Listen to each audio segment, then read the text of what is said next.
लोमड़ी और सारस की दावत की कहानी। बहुत पुरानी बात है। एक जंगल में एक लोमड़ी और एक सारस रहते थे।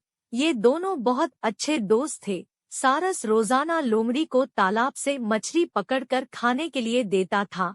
इस प्रकार दोनों की दोस्ती बहुत गहरी होती चली गई। सारस बहुत सीधा साधा था, लेकिन लोमड़ी बहुत शैतान और चालाक थी। वह हमेशा दूसरों को परेशान किया करती थी। उसे दूसरों का अपमान करने और मजाक उड़ाने में बहुत मजा आता था। एक दिन उसने सोचा कि क्यों न एक बार सारस का भी अपमान किया जाए और उसका मजाक उड़ाया जाए। ऐसा सोचकर उसने सारस को दावत पर बुलाया। उसने जानबूझकर सूप एक प्लेट में परोसा। उसे पता था कि सारस प्लेट में से सूप को नहीं पी सकता। उसे सूप न पीता देख लोमड़ी मन ही मन बहुत खुश हुई और झूठी चिंता दिखाते हुए सारस से पूछने लगी कि क्या बात है मित्र, सूप पसंद नहीं आया क्या? सारस बोला, नहीं मित्र, यह तो बहुत स्वादिष्ट है।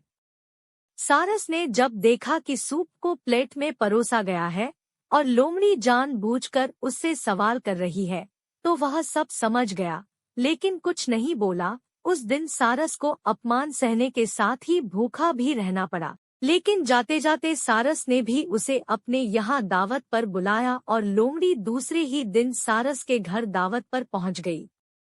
सारस ने भी दावत में सूप बनाया था और लोमड़ी के साथ लंबी चोंच वाले अन्य पक्षियों को भी बुलाया था। सारस ने सूप को सुराही में परोसा। सुराही का मुंह इतना छोटा था कि उसमें बस चोंच ही अंदर जा सकती थी।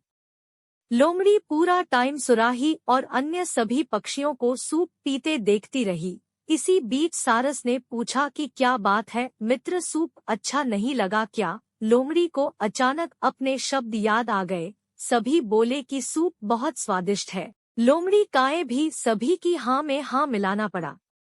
यह सब देख लोमड़ी अपने आप में बहुत अपमानित महसूस कर रही थी, लेकिन कुछ कह नहीं सकी।